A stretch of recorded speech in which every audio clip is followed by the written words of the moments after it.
We're going live.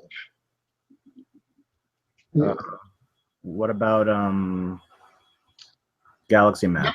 Is he coming? He said he's coming. I sent him another invite just in case that first one didn't come through. So let's hope he's.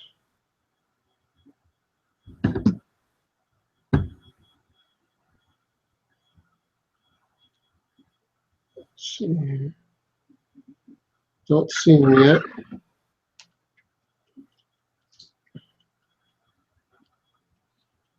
Okay. Well, while we're waiting for him, pretty exciting show last night. Game over. Title the episode there. Lots happening last night. What did you think? Probably the most action-packed episode we've seen so far. So far. Where are you? Turn on. Sorry? Your camera isn't turned on, Glenn. The camera's not on? No. I'm looking at your face behind what looks like to be a police public call background. Blue background. That's weird. Oh, what's going on? How's that? Negative. Okay, let's jump out. I'll be right back. Okay.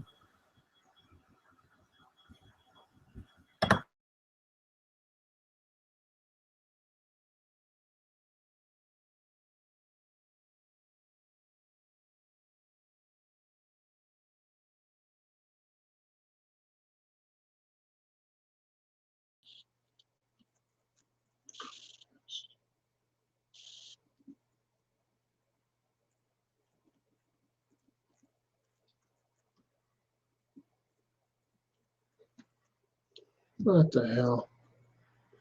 Okay, well, we're having technical difficulties, of course. I don't know. We're going to have to maybe switch the medium here from Google+.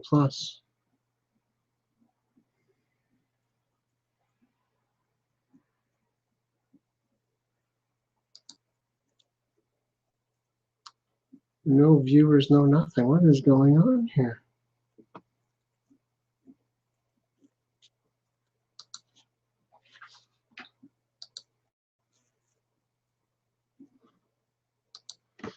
Oh, we lost John too. Okay.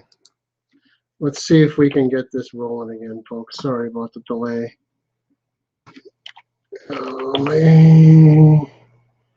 Resend the invites to the gentleman. Okay, so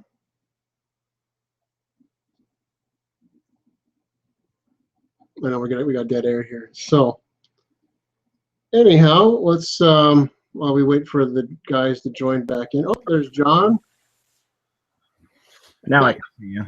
Now you can see me. I don't know what's going on. I'm having problems last couple days with on air. I've been trying to get YouTube apps to play on here and just having a lot of problems. I'm gonna have to figure something out. But I just resent the invite to Galaxy Man, so hopefully he'll be joining us soon.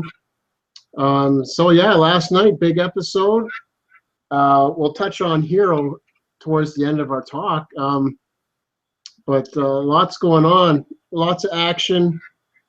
Last night really felt like reminded me of an old Heroes episode. There was like so much going on. Those character stories are all coming together. They're all intertwining now. Did you have a sense that maybe we found our groove? Slowly. They're all coming together, but in a way, they're still kind of broken off. But I could see the bind sort of thickening. Okay. Yeah. Excuse me. Yeah, I found. I don't know. There was just there was a really fast-paced feel to the episode last night. I found. That just seemed that like people are starting to meet one another. It's kind of reminding me of the first season of Heroes, where everybody slowly. Peter met Mohinder. He met, Hiro. They kind of all intertwined. But last night kind of felt like things were really starting to move along, as opposed to, we've spent 5 episodes essentially learning who these people are, what they can do. We're starting to learn their purpose. But and then yesterday I felt like we got everybody's story, but it was very fast paced. Starting with Carlos here behind us. He's got Deering tied up and he's demanding to know where Jose is and the priest. I can't remember the name of the place they went to. There was a specific name to it, but they went to the, I want to call it an Arkham Asylum of sorts, I guess. They've got all the Evos in this building of some sort. What did you think of Carlos's little bit last night? Something like Sound Garden. Something with an S, I forgot.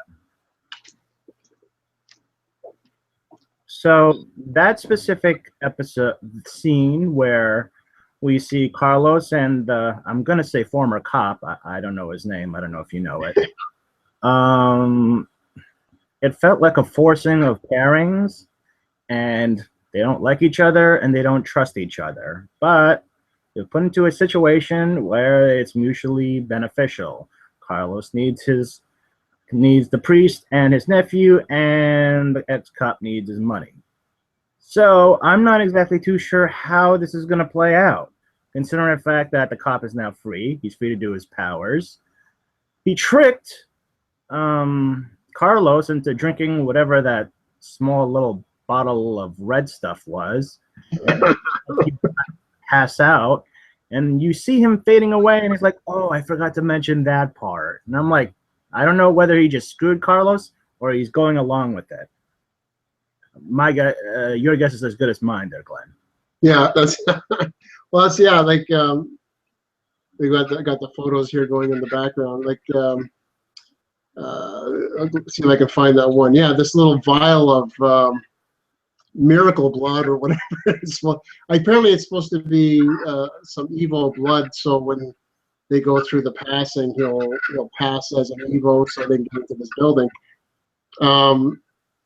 But he was, I think Deering, his name Deering, mentioned something about exchanging powers or something when they got to this place. And I don't know if they meant that, there's somebody there who can give abilities to one another, or I was kind of confused a little bit. I haven't rewatched the episode yet, but I thought it was very odd that he would drink the elixir of his enemy. I know he's desperate to find his nephew, and there's not many choices he has. But yeah, it was they didn't get a lot of airtime last night. Their storyline got it was pretty short, but interesting. But yeah, the drinking of the blood or whatever it was, and then getting sick, and then he was saying, "Oh, I forgot to," like you said, he forgot to mention that. What did he forget to mention? You're gonna faint and be in pain. No, so it'll be interesting because he doesn't have his super suit with him, so he's kind of going to be on his own now. He's got nothing as backup. Agreed. Yeah, and then we had sure if Carlos is going to be all right in the end, but as of right now, it looks like he's kind of screwed. Yeah, pretty much. I saw a preview somewhere. I don't know if it was like for the whole season, but it shows him in this like a courtyard of other, like there's a bunch of other people behind him, and he's wearing like a preppy yellow university type shirt or something, and he's kind of looking around going, where am I? So I'm thinking that might be him inside the building or the asylum, whatever it is that these other evils are all being held. And I'm assuming this place is also associated with Renatus, because otherwise, why are we rounding up these? Why would all the evils be there? It doesn't make any sense, other than they're maybe connected to Renatus somehow. So we got Melina and Luke last night. Interesting Luke going to the docks there and buying the boat similar to what his son's boat and him had made. Goes to commit suicide, and Melina just happens to be, they cross paths, and she saves his life. Are we seeing maybe the beginning of like a tag team? Because they seem to have, I don't know, their abilities are so different. She can control, I'm going to say she's almost like Storm. She can control the elements and weather, earth, that kind of thing. And he seems to be, his power seems to be a radiation of sun of some sort, which would basically destroy. I'm going to call it solar power. Yeah, that's, I would say, yeah, solar power. Okay, before we go on, Glenn, I did want to touch up on something. I know I've said this before when I previously said about the arc with Luke. Now, when I said we were discussing Luke before, when he just found out that he is the thing that he hates, I did mention in a previous session with you that what is he going to do now? Is he going to kill himself, or is he going to turn good? I wanted to touch up on that because I did call that. You did. That's right. That was either our first or our second one. You did say that. You said that he was more than likely going to try to maybe kill himself, or because he was torn now that he's become what he hates. But no, you did call that. So I always thought he was going to put the gun to his head. It looked like he went about it in a very different manner. Very different manner. Yeah, bricks in a bag and jump off the edge. It's, for myself, that's my only fear is drowning. Of all the ways to go, I don't want to drown. Go in my sleep, make it quick. Drowning just seems like a terrible way to go. And then seeing him struggle in there, that was just. See if I can bring the picture. I got a picture of him in the water there, kind of a CGI water, if you will, if it'll ever show up. But yeah, it was kind of and the way they came across each other. She was at the vending machine, and he kind of catches her using her power to get the candy bar out. He goes to put money in for her, and his little shock comes off his hand. I was kind of like, well, that's a weird way to introduce each other, but I go, they were destined to meet apparently, because not only is Tommy's going to be the savior of the world, but Luke, and I think everybody's going to play some kind of small bit into the bigger picture. Unlike Heroes in season 1, it really came. We had Noah, we had Peter, we had Jessica, we had Mohinder and Matt there, but they all kind of had I don't know, they kind of had larger roles because there wasn't as many. I just feel there's a lot of people in this one, and their powers seem to be extremely strong, and whatever they're going to do, I have a funny feeling a lot of them aren't going to come out in the end. Agreed. 2 points I wanted to make, though. When Luke and Melina were first introduced to each other, they didn't say anything to each other. I thought that was pretty brilliant. With the whole entire, candy bar bit. They didn't say anything,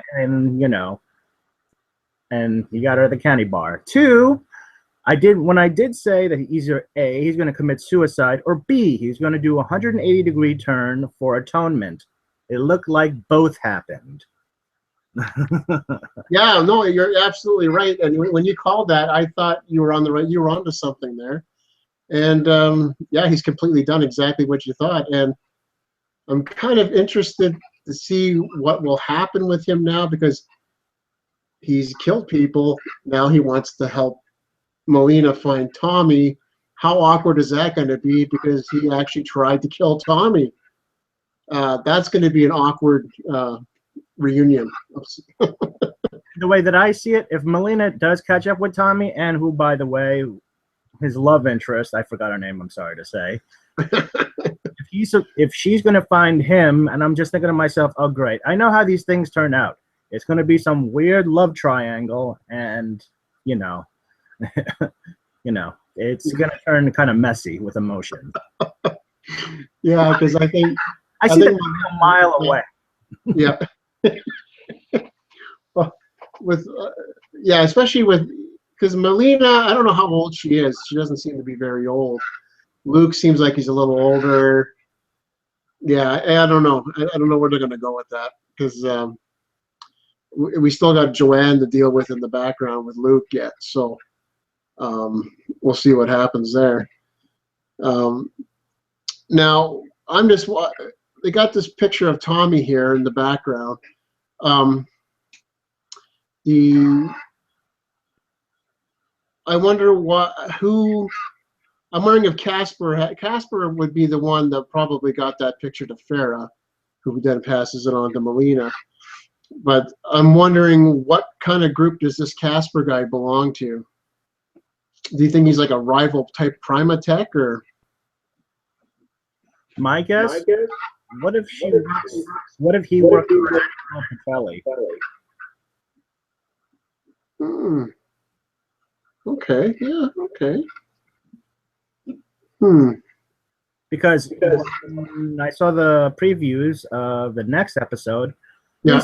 Angelo Petrelli meeting Mohinder Suresh, and I'm thinking to myself, now we have a big, powerful player of Angelo Petrelli in the past coming back into this Hero Reborn. So, is it going to be Angelo Petrelli versus Erica of the Planet Renatus? It's going to be corporation versus corporation, possibly. I'm not exactly too sure. Yeah, no, I remember you talking about that before. That Angela. Well, they had yeah, that could be a thing too. They're gonna. Angela's the queen of the original. Now we got Erica, who's kind of the queen of the new, and they're gonna bump heads. There's got to be something there. I can't just see when this bomb goes off in. At the summit, I can't see everybody that from the original series being wiped out from it. I'm imagining there's got to be more, and I imagine Angela, who her power is to have dreams of visions of what's going to happen. She would know to get out of town if that kind of thing was going to happen. She's clairvoyant. Yes, that's the title. I couldn't think of what it is, but yeah. So she's going to know what's happening. She's going to get out of town, and she can regroup and come back at this group. Agreed. And it's about time. I mean, quite honest, it looked like Renatus didn't exactly have a caliber of an enemy to go at. All they had was, I guess you could say, guerrilla warfare tactics of the heroes. Now, if Andrea Pacelli and her own money and resources come into play, now it seems like equal footing. Yeah, I agree with that. I agree. So we got Tommy and Emily taking off to Paris on a little date trip there. What did you think when they got to the Eiffel Tower, and then they're checking for evolved humans, and Tommy goes out, just kind of reveals himself. Like, in a way, I thought that was kind of silly, idiotic almost for him to do. But I think this young man, he's frustrated. He's had enough. I think he wants to fight back, but he's not confident in himself. I think he's going to get to that point where he will be confident in himself. But he just seems like he's a frustrated youth right now. In a way, he is acting like your typical teenager. And I say that because I was once a teenager. And I can sort of see where he's coming from in being that kind of frustrated, oh, what the hell, I'm just going to do whatever I want kind of sense. And apparently it was a little naive to think that he can go up the Eiffel Tower that way and not be stopped by security and start off a chain reaction. But, it's a good thing that he did have his escape plan. She obviously being upset, asking, what are you doing? And then he suddenly tells her, I have to save the world. Nice little loophole to get out of your little fight, but hey, I guess it works. Yeah. Yeah, I think he's struggling with that. I don't know. he's been told he's going to be the one that saves the world, but at the same point, is he going to have to make the ultimate sacrifice? Maybe he's wondering about that. I think he's like what Tim Kring saying at the beginning before the season started. He said, "No, the gloves are off. Nobody's safe." Hey, the kid could even die for all we know. And with Renatus, they in this episode, I think Taylor said when she made copies of that all those security footages, and she went online and revealed it, or she was trying to find, I guess I want to say Micah, where she was talking to the laptop. She said that Renatus had 600 evolved humans captured. Darn, I forgot what I was going to go with that. But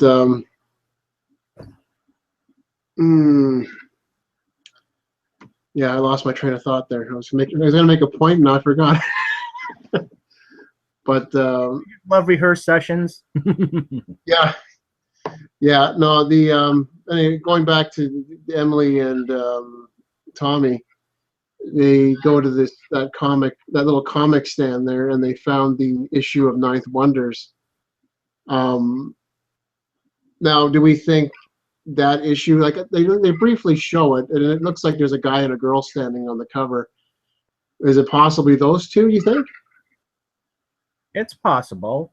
Of course, I didn't really get a good look, a good view of that comic cover. Plus, it was, if I remember correctly, it was drawn with their backs towards the cover and their faces turned to the side like this. So you're not exactly going to get a full identification that way. Second, we all know they're all Isaac Mendez's comic books. And I keep thinking to myself, the guy's been dead since season 1 of the original Heroes, and apparently his comic books keep coming up all over the place. I'm just wondering, is there an endless supply, or is he alive somewhere still making these comic books? No, it's true. And then Sylar took his ability, but I think technically Sylar lost the ability with the beginning of season 2, where he had no powers at all. So I guess we can't say it was Gabriel doing that. But I imagine maybe there's somebody else out there that maybe could have his type of ability and be making these comics again. But yeah, like you said, it was kind of odd that he's been gone since season 1, and we're still getting comics, unless he made so many of them that we don't know about. But in season 3, I believe they said when Hiro lost his powers, what was the guy's name? Seth Green, there in the comic store, and he says this is the last issue that they know of, and it was supposedly a legend that this one issue was still existing, which Daphne ended up getting off that bike courier guy. So I thought that might be the last issue, but maybe, I don't know, maybe who knows what Isaac was doing in his spare time. He had a lot of time to himself, so he could. It's kind of like Tupac. He keeps releasing albums, and he's been gone for almost 20 years. So, but now, on top of that, I don't know if anybody noticed, but that Ninth Wonders comic book was written in French. I'm not too sure if Isaac could write French. Oh, see, I didn't even notice that. I didn't notice that. Oh, I'm gonna have to rewatch the episode because I did miss a couple things.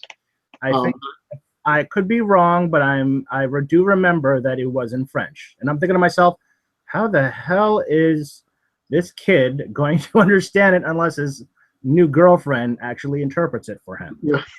Yeah.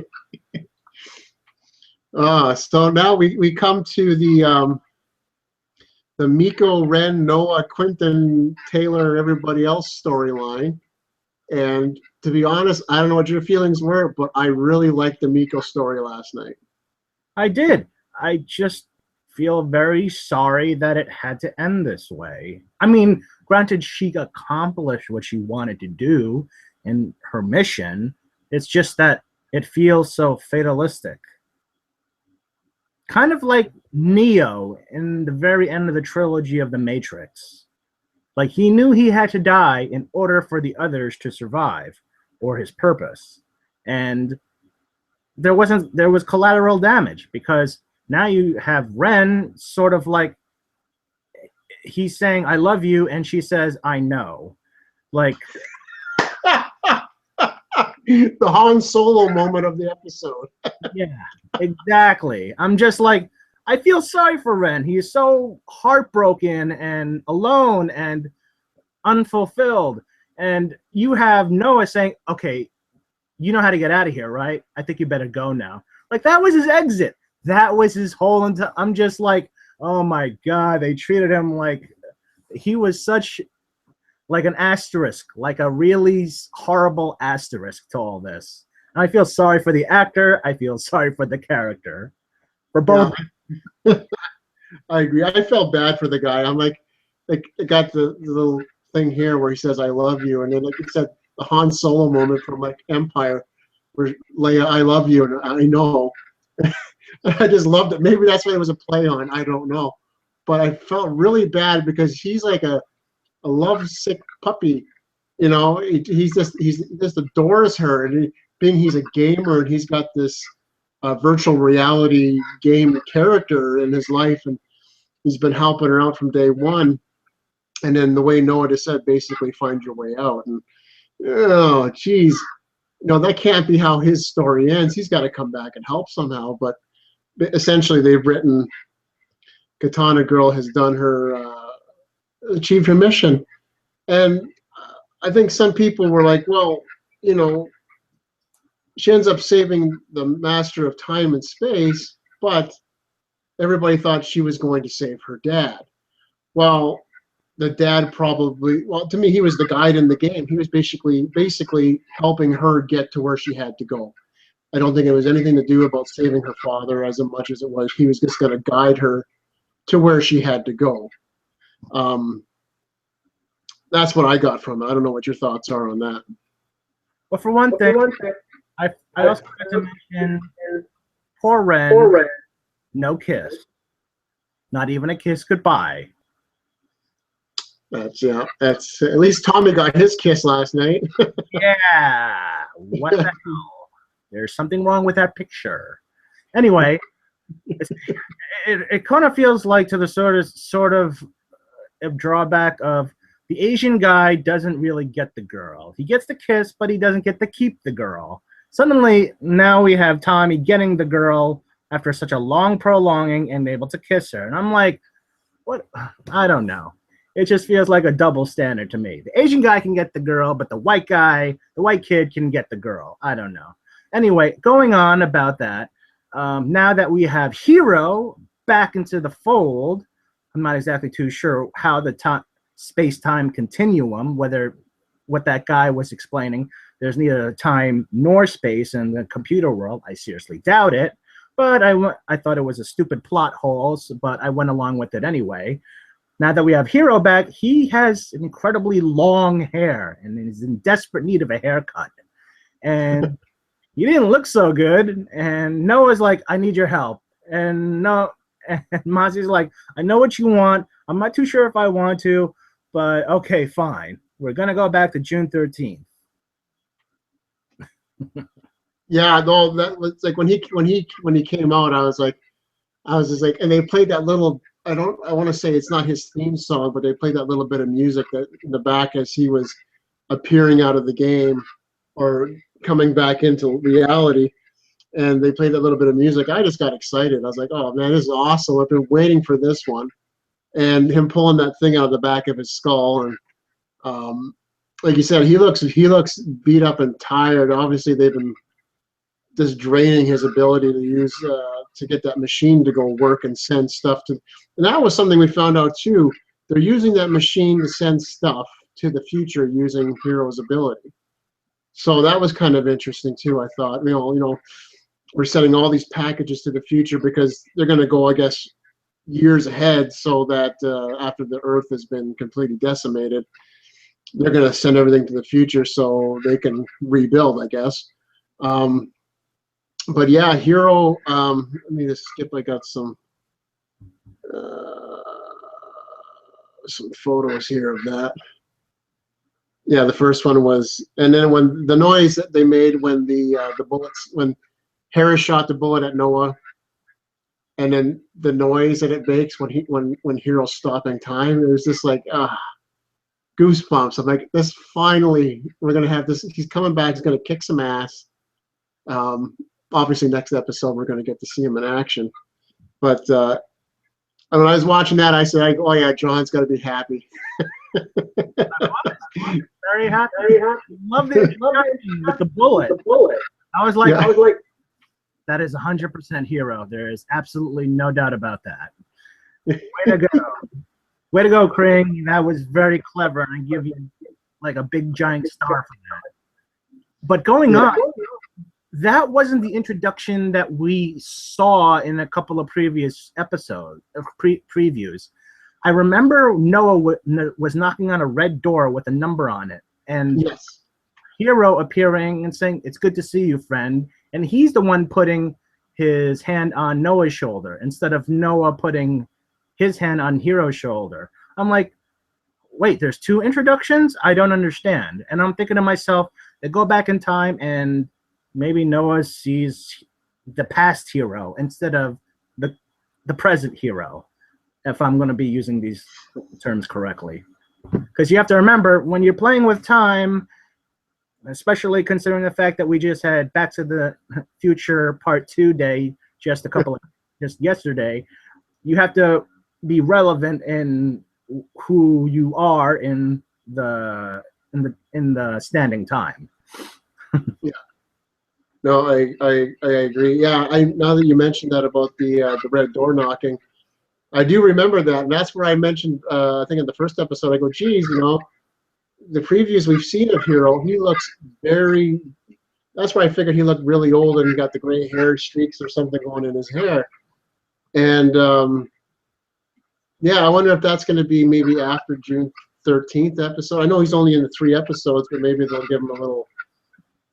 They fast forward or something, and Noah goes to see him for whatever reason.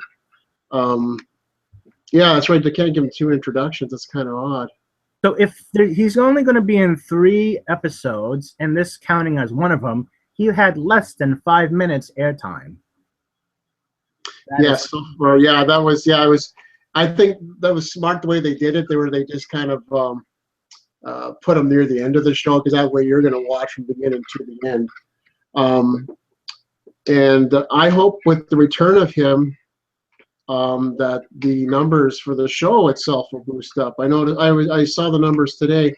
They're hovering around the 4 million mark with a 1.5 share, which is decent. But I want to see these guys doing 6 to 8 million viewers so we can get another season of this. And I know they're testing the waters, and the words are, if this does well for them, that they will bring it back. But I think with Massey and Hiro coming back, and next week we've got Mohinder and Angela, and who knows who else. Maybe we'll see Parkman next week too. I don't know. But I really want to see this show do well. And I think with Hiro coming back, maybe it's going to be the start of an upward spiral for the show. I've enjoyed the show, and I know you probably enjoyed it as well. But I think this is something, Hiro was something everybody's been waiting for. And a lot of people have been upset because they're saying, they've been teasing him in every commercial. Well, it's not so much they've been teasing him in every commercial. They're like, he's coming. He's not here yet, but he's coming. Be patient. He'll show up. And when he shows up, it's going to be worth it. And it was. It was worth it. I loved it. I rewatched that part this morning, and I watched it with my son because there was nothing really scary in that scene. But I said, this is one of Daddy's favorite characters, and he just thought it was pretty cool. So he's not quite old enough to watch the original. He's only 6, so he can't really watch Heroes yet. But I can't wait, Daddy, till I'm older so I can watch it. So. But what else have we got in there? There's some screenshots of Hiro from last night.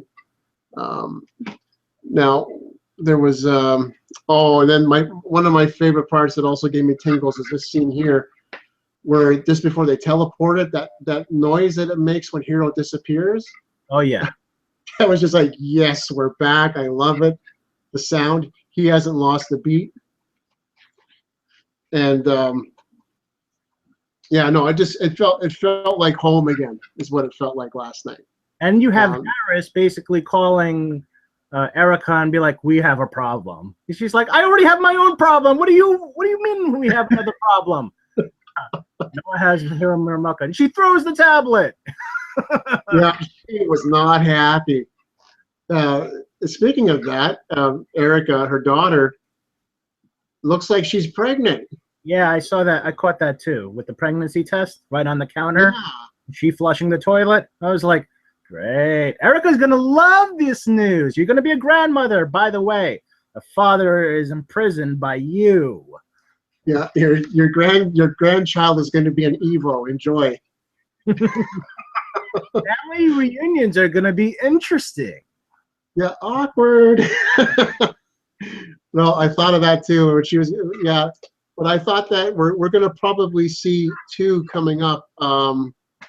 We're probably going to see, I imagine Micah. We're going to see Micah again because they showed him in one of the commercials where he was sitting in a white shirt, and he was. So maybe they free him from something soon.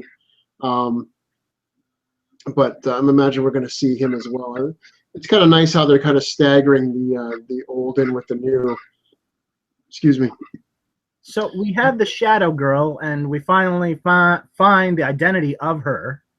And I did not see that coming, that it was his sister. What's his name? Sister. I forgot his name. Yeah. Sorry. Yeah, Quentin. Yeah. It was talk about a reunion, a sad reunion there. Like in the prequel series, I think it was just before June 13th, and then she disappears. And then Micah tells Quentin at the end of the prequel series that we found footage of your sister, and she's in some room, and she's crying, she's in the dark, and I was talking to somebody at work today, and they said at work online today, and they're like, well, why is she helping Renatus? Why is she helping them? Like what?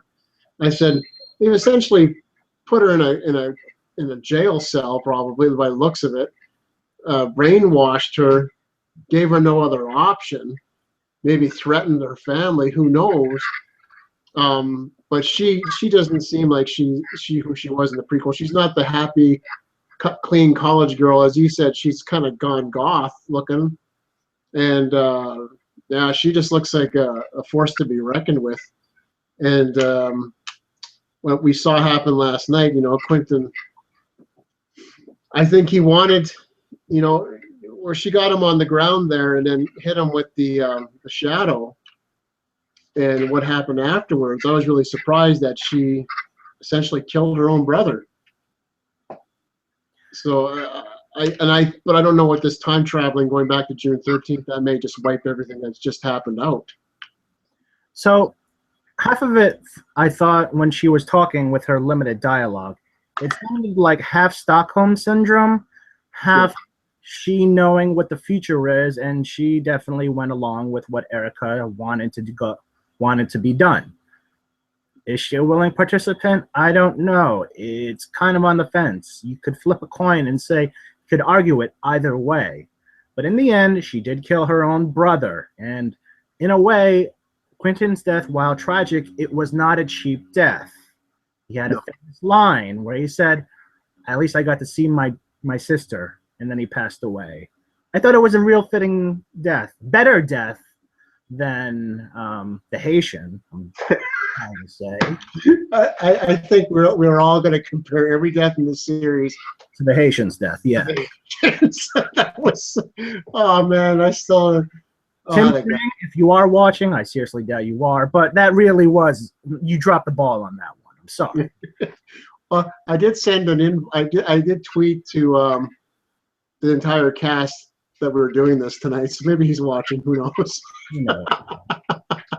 I might have offended Tim Kring. I'm sorry, but it had to be said on behalf of fans. Well, hey, that's what reviewers do, right? We talk about what we liked and what we didn't like about the show. What they do with what their fans say, hey, who knows, right? They may listen. Now, before we finish today, I think you've already seen it, but I'm going to try and find it here. And just for anybody else that hasn't seen it yet. Uh, let me just connect. I wish Galaxy Man would join us, but I guess he isn't tonight. Yeah, I've sent 4 more invites just to make sure he got them.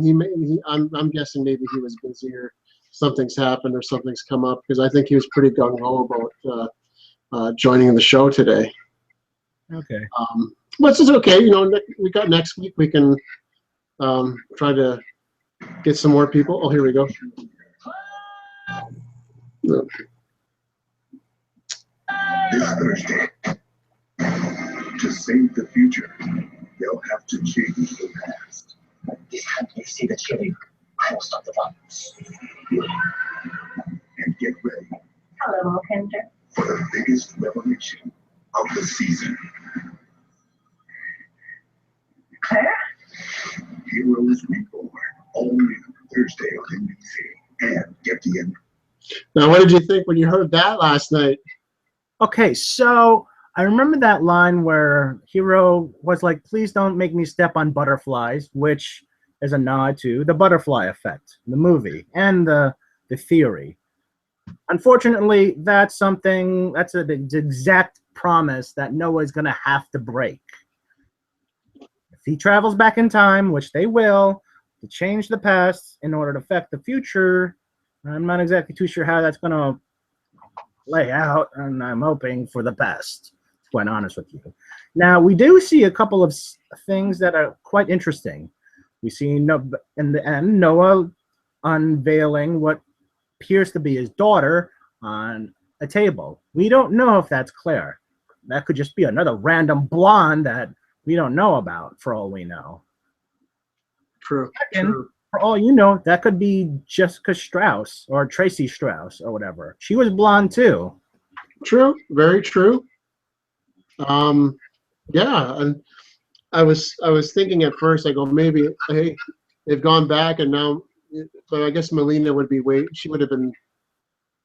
she only looks like she's 18 now, so she would have only been 13 then, so I guess that wouldn't be her. Somehow she's died they've gone back into the past and they found her and maybe I don't know. I think you're right. I think it's going to be somebody else. We just haven't figured out who it's going to be. But yeah, one of the Strauss or yeah, it could be anybody. And on top of that, Angela gets a call and she's answering with the name Claire. Now, I don't know if it's someone using Claire's phone or it could be Claire herself, which would be an interesting twist. But we are under the impression that Claire is alive, for what it's worth. Yeah. I was just saying to my wife before I came in here, I showed her the trailer for next week, and she's like, well, she goes, well, wouldn't Claire be alive on June 13th? And I said, we don't really know if she was alive then or not. She wasn't at the summit, but we were led to believe she was at the summit and she died in the explosion.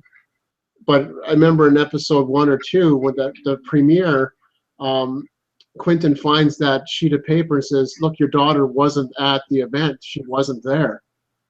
And there was a few other names on the list. So what's really going on? I'm thinking Angela being clairvoyant, hey, she got her out of town, or like you said, good idea. Maybe somebody's got her phone, is calling her. Who knows? I really don't want to wait till next week. I want to time travel and see what happens. I want to binge watch this whole series. On top of that, I have to also note that I have to say, for the record, I really doubt, I seriously 100% doubt an explosion, even a building explosion, can kill Claire. Claire's ability directly would dispute that. If she can survive all those things that was done to her in the past original seasons, an explosion of a building, no, I don't buy it. I really don't. Part of me believes that she's alive. I think you're right. I don't think she's dead. I know we've discussed about different ways that she could die, and somebody having the Arthur Petrelli ability where he can zap her thing.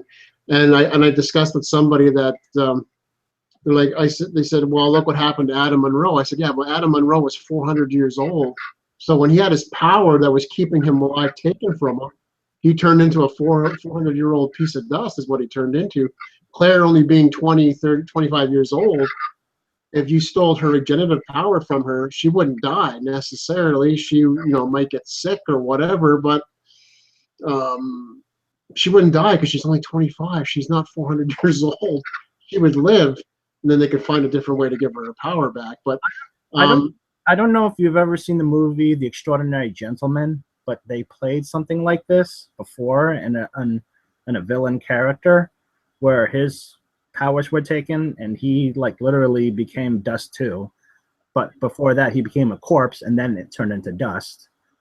With Claire, would it mean that she would just be sick? Would she be just herself? Or would all those, all those deaths that she had coming crashing back right at her? The dropping from multiple times from a high altitude, from the burning scene with the fire where she had to rescue someone, and would all those deaths come back to hit her right in an instantaneous moment where if her powers get taken from her? I'm not too sure. That could be also a factor into it too. And when you just said that, it reminded me, remember the Eclipse episode where she lost her powers? And that thing has exactly what you just said. Everything she's ever done to herself, basically, she died in the hospital. She didn't have her powers anymore. She couldn't do anything. Mom takes her to the hospital and she dies. I think what? And with Phoebe's ability, she's a power blocker of some sort. They haven't really explained that yet. I imagine we'll hear about it, or they'll really explore it, or I don't know what they're going to do. But obviously she's able to power block Melina. Even if she power blocked Claire, she's not taking her power away permanently. She's temporarily doing it. Because we see Melina used her power in the last episode where she took Luke out of the water when he was trying to kill himself. So her taking the power away from Claire, and even if Claire got zapped and got caught in the explosion, if there's any of her left, she's going to regenerate. So I don't think she died in that explosion. I don't think she's dead. There's too many variables, I think, to kill her. There's no real way to kill her. On top of that, we still don't know why Noah knowingly and consensually made himself forget about what happened. That mystery still is there and intact. Not a lot of details on that. They're not showing a lot. And but I think with this next upcoming episode, maybe we'll finally get to see why he did it. The reasons why he did it. I'm curious about that. Me too. I can't wait. I'm like, I gotta wait. We got another 6 days yet to go. I'm like, this is nuts. This day and age, of course, everybody can binge watch any show anytime. But us who are fans of shows like Heroes Reborn, we gotta wait every week, and but it's worth the wait. It's been 5 years. I guess I could wait another week to watch another episode. How many episodes do you have left? Next week will be the halfway point, number 7. We'll be halfway there. So it'll be interesting. Yeah, I'm very excited for these next 2 episodes because it's going to be a lot of, I think, backstory and a lot of action in these next 2 episodes. But okay, so I think we covered everything for this week's episode, and so thank everybody that came and watched this evening.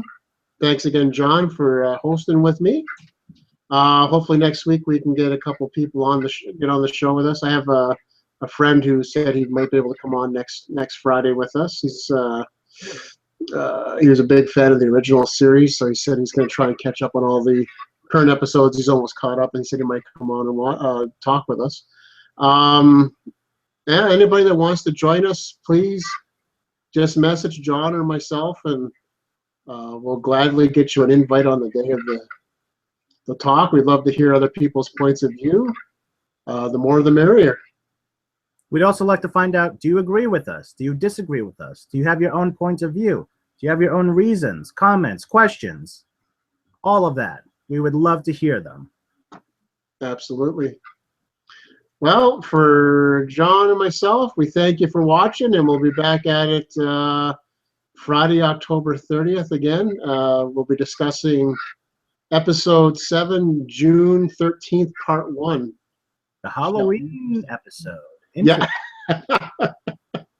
Yeah, no, it's gonna be a good one. I believe we've just scratched the top of the surface on what actually the purpose of June 13th was. So we'll see what happens. Absolutely. All right, John, thanks a lot, and thanks everybody for watching, and we'll see you again soon. This is the Heroes Reborn community signing off for today. Good night. Good night.